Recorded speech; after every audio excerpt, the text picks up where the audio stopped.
Strategi berikutnya dalam menghadapi supaya kita clear dan clean dan pulih dari yang namanya virus kekhawatiran. Dalam 1 Timotius 6 ayat 10 sampai 11 dikatakan di sana, karena akar segala kejahatan ialah cinta uang. Sebab oleh memburu uanglah beberapa orang telah menyimpang dari iman dan menyiksa diri dengan berbagai-bagai duka. Tetapi hai engkau manusia Allah, jauhilah semuanya itu, kejarlah keadilan, ibadah, kesetiaan, kasih, kesabaran, dan kelembutan.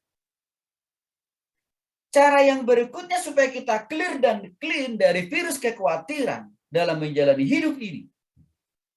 Fokuskan tujuan hidup saudara untuk memuliakan Tuhan, bukan untuk uang, makanan, pakaian, rumah, fasilitas, dan kemewahan. Bukan. Karena pada dasarnya Tuhan menciptakan kita ke dunia ini dan memberikan kita nafas kehidupan dari waktu ke waktu, dari hari ke hari, adalah untuk memuliakan Tuhan kok, bukan untuk meninggikan, bukan untuk hanya terus-menerus mencari uang, makanan yang enak, pakaian yang mahal, rumah mewah, kekayaan, bukan itu. Untuk itu kita diciptakan Tuhan, bukan. Karena dalam 1 Timotius 6 ayat 10 jelas dikatakan, karena akar segala kejahatan ialah cintakan uang. Dan di dalam ayat ini sudah dibuktikan juga secara konkret. Karena ada orang yang mempertuhankan uang sehingga dia melakukan segala usaha, segala cara yang tidak sesuai dengan firman Tuhan untuk memburu uang. Dan bahkan tidak jarang-jarang orang ini harus sampai menggadaikan imannya. Murtad artinya. Menjual Yesus, mengkhianati Yesus. Kan ini yang dilakukan oleh Yudas, Bapak Ibu, saudaraku yang dikasihi oleh Tuhan Yesus Kristus. Yudas itu menjadikan uang dan uang yang menjadi penguasa, menjadi Tuhan dalam hidupnya. Dan juga menjadi arah dan tujuan dan fokus dalam totalitas hidupnya. Maka dia menjual Yesus.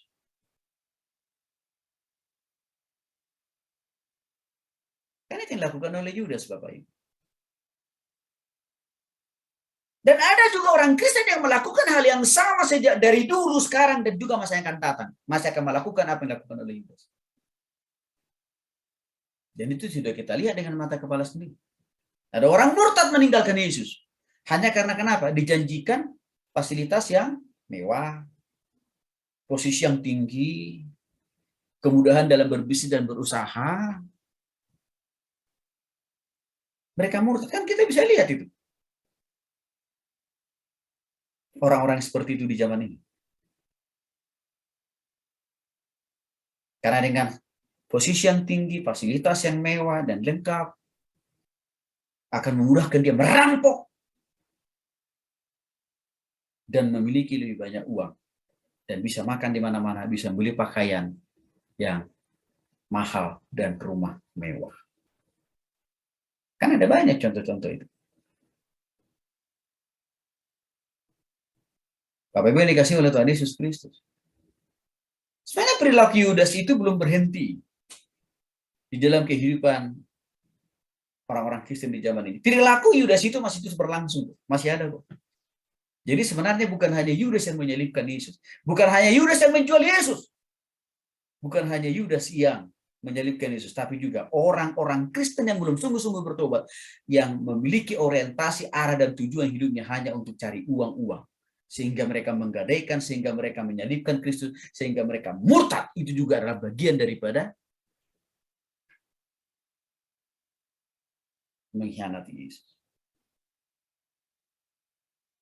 Apa yang dikasih oleh Tuhan Yesus Kristus, saya melihat dengan langsung, menyaksikan langsung. Ada seorang bapak. Setelah sekian lama dia bekerja di sebuah institusi itu, Suatu saat dia ditawari oleh atasannya untuk menjadi direktur utama di perusahaan itu. Tapi ada syarat dan ketentuan. Dia harus meninggalkan Kristus. Artinya dia harus seperti Yudas menjual Yesus. Tanpa berpikir panjang Bapak Ibu, tanpa berdoa dan lain sebagainya, langsung, yes, saya setuju Pak, saya mau Pak. Kapan saya lakukan itu Pak? Minggu depan. Minggu depannya dia ambil keputusan untuk meninggalkan Yesus bersama dengan istri dan anak-anaknya. Lalu minggu seterusnya dia diangkat, dilantik menjadi salah satu direktur di perusahaan itu. Awalnya dia sungguh amat menikmati semua fasilitas dan sarana dan gaji yang tinggi. Tapi Bapak Ibu yang dikasih oleh Tuhan Yesus Kristus, dia lupa posisi itu tidak akanlah menjadi selama-lamanya untuk dia. Maka setelah beberapa tahun kemudian, dia diganti dan dicopot dari jabatan itu. Dan itulah yang menjadi awal mula beliau ini jatuh sakit sampai stroke. Bapak Ibu yang dikasih oleh Tuhan Yesus Kristus, kita hidup bukan untuk uang, bukan untuk makanan, bukan untuk pakaian, bukan untuk rumah mewah, bukan untuk fasilitas yang mewah. Tapi kita hidup untuk memuliakan Tuhan.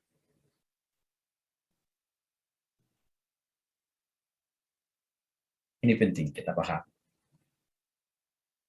Maka dalam ayat 10 diingatkan, tetapi engkau hai manusia Allah, jauhilah semuanya itu. Yang mana maksudnya? Cinta akan uang, mempertuhankan uang, makan, minum, pakaian, dan rumah mewah dan fasilitas. Jangan engkau jadikan itu menjadi tujuan hidupmu. Jangan engkau jadikan itu menjadi Tuhanmu, karena itu tidak akan bisa menyelamatkanmu kapan dan dimanapun. Jauhilah semuanya itu. Kejarlah keadilan. Konsistenlah beribadah. Setialah di dalam mengasihi Tuhan dan juga mengasihi sesama. Sabar menunggu proses Tuhan, memberkati kita, memulihkan kita, dan juga mengurapi usaha pekerjaan, bisnis, dan hidup anak-anak kita. Waktunya Tuhan tidak akan pernah terlambat, tidak akan pernah berlama-lama. Persoalannya Bapak Ibu yang dikasih oleh Tuhan Yesus Kristus, banyak yang tidak mau sabar menunggu proses Tuhan. Banyak kita tidak mau sabar menunggu waktunya dan caranya Tuhan. Bapak Ibu yang dikasih oleh Tuhan Yesus Kristus, saya jadi teringat. Seorang ibu yang saya layani kurang lebih 20 tahun yang lalu. Waktu pertama kali saya jadi hamba Tuhan.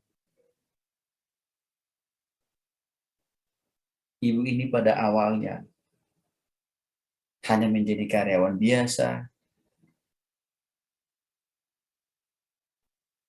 di kantor di mana dia bekerja. Dia seorang ASN. Lalu tidak lama kemudian dia diangkat menjadi salah satu deputi. Beberapa tahun kemudian terdengar ada berita bahwa kantor di mana ibu ini bekerja akan melakukan pergantian pemimpin. Artinya kantor itu akan mengganti pemimpin lamanya dan mencari pemimpin baru menjadi direktur.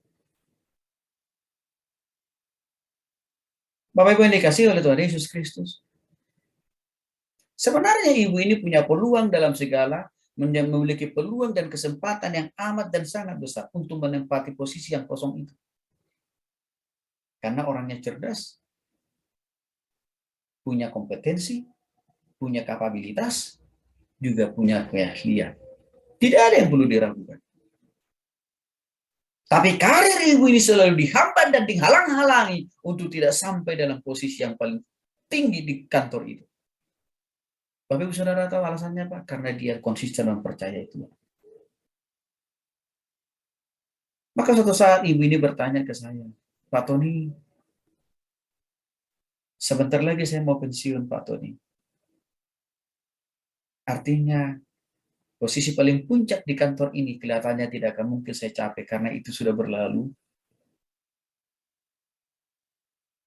Tapi saya katakan kepada beliau, mata Tuhan tidak pernah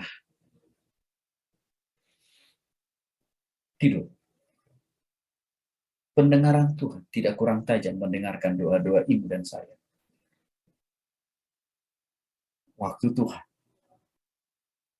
dengan cara apapun, dia punya cara mengangkat ibu, melebihi daripada apa yang ibu harapkan. Lalu beberapa tahun kemudian akhirnya ibu ini pensiun, mentok dalam posisi sebagai deputi.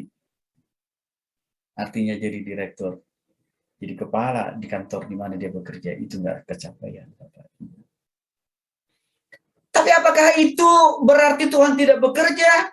Apakah hal itu menunjukkan Tuhan tidak peduli? Apakah hal itu menunjukkan Tuhan tidak mengerti? Apakah hal itu menunjukkan bahwa Tuhan tidak sanggup menolong beliau? No.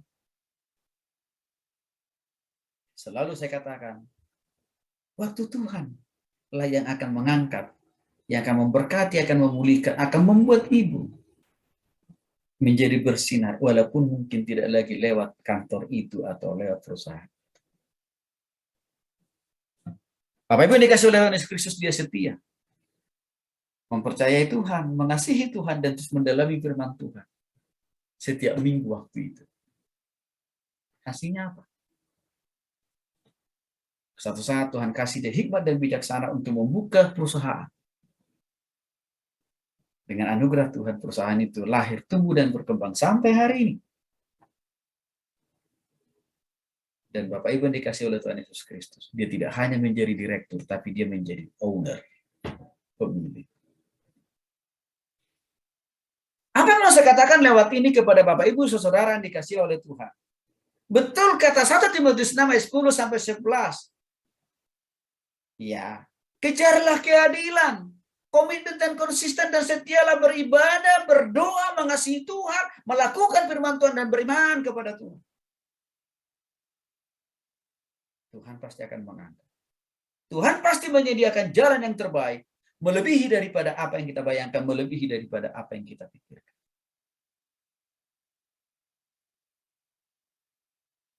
Fokuskan tujuan hidup kita untuk memuliakan Tuhan, bukan untuk memburu uang, makanan yang enak, pakaian yang mewah, rumah yang besar.